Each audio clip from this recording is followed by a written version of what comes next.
माझ्या दबावापोटी समजा नोंदला गेला, मी आणत नाही दबाव, नोंदला गेला आणि तो 0 FIR म्हणून जाईल आणि म्हणून याकरता 0 FIR नाही आहे,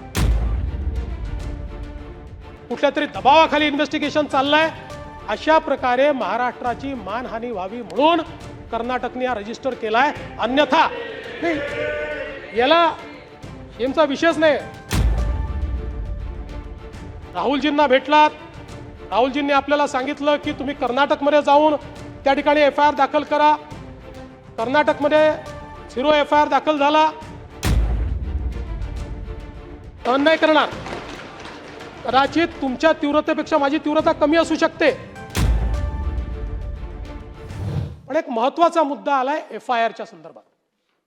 आणि म्हणून आणि आपण जितेंद्रजी तो मुद्दा मांडला म्हणून मी सांगतो, ललिता कुमारीमध्ये जो तुम्ही वारंवार मुद्दा मांडता तो मुद्दा काय आहे?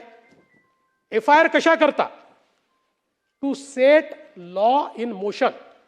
FIRचा अर्थ काय आहे की कुठली तरी अशी नोंद पाहिजे की जो नोंदीने to set law in motion झाला पाहिजे.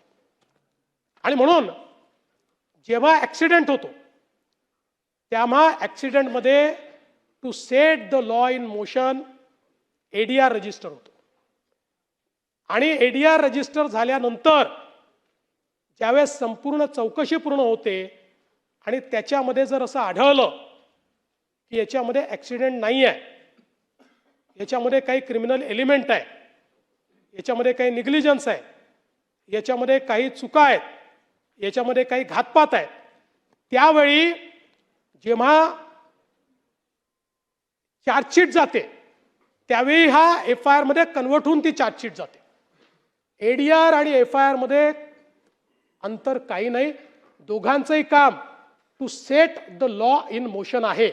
आणि म्हणून आपण बघा, उद्या FIR मध्ये एखाद्याचं नाव आलं की यांनी मर्डर केलाय असं नाव आलं तरी ते महत्वाचं नसतं, चार्जशीट महत्वाची असते. चार्जशीटमध्ये पुराव्यानिशी त्याचं नाव आहे की नाही.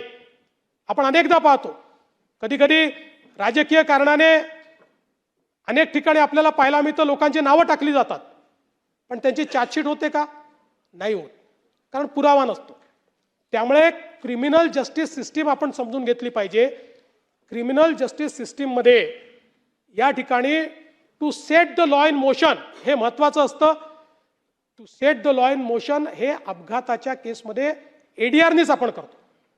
त्यानंतर ज्यावेळेस आता हे सगळे अहवाल येतील, यात निग्लिजन्स दिसेल किंवा जे दिसेल, ऑटोमॅटिक तो FIR होईल आणि त्यातनं त्याची चार्जशीट जाईल.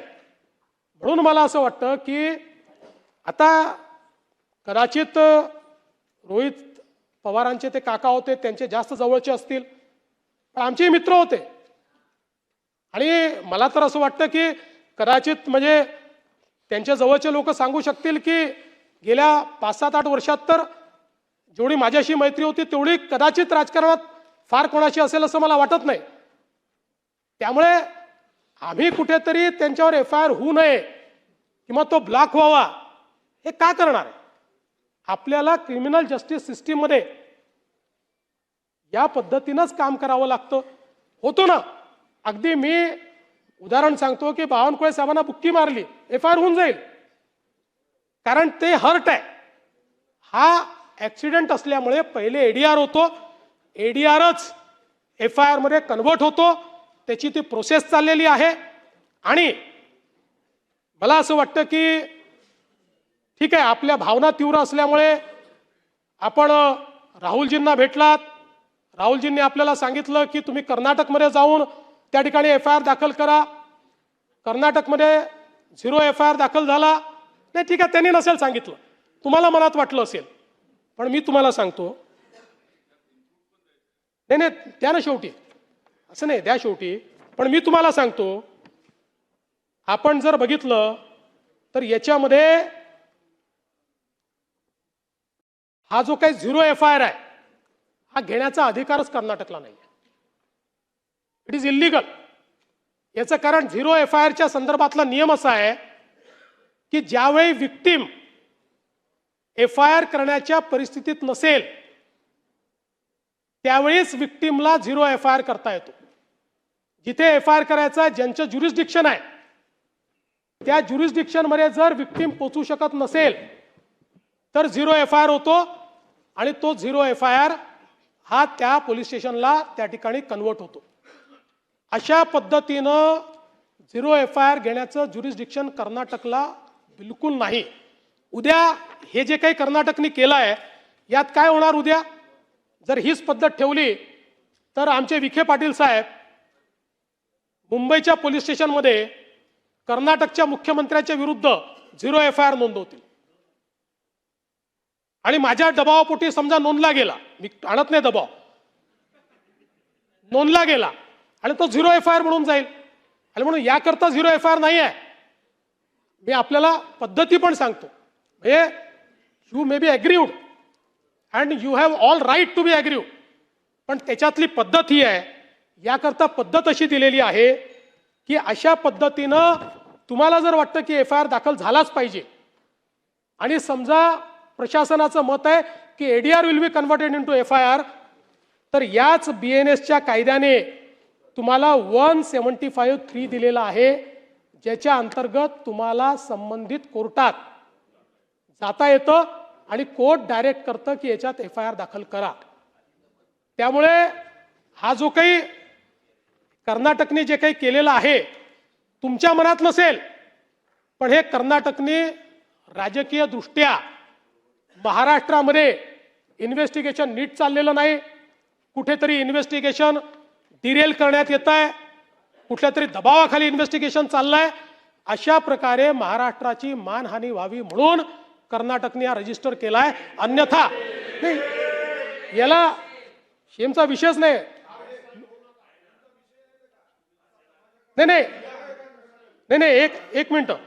आणि म्हणून तुमची भावना नसली तरी खरं म्हणजे कर्नाटक मधल्या पोलीस स्टेशननी तुम्हाला हे सांगायला पाहिजे होतं की या ठिकाणी 0 FIR ची केस नाही आहे, कारण you have accessibility to the police station where it is registered, you have accessibility.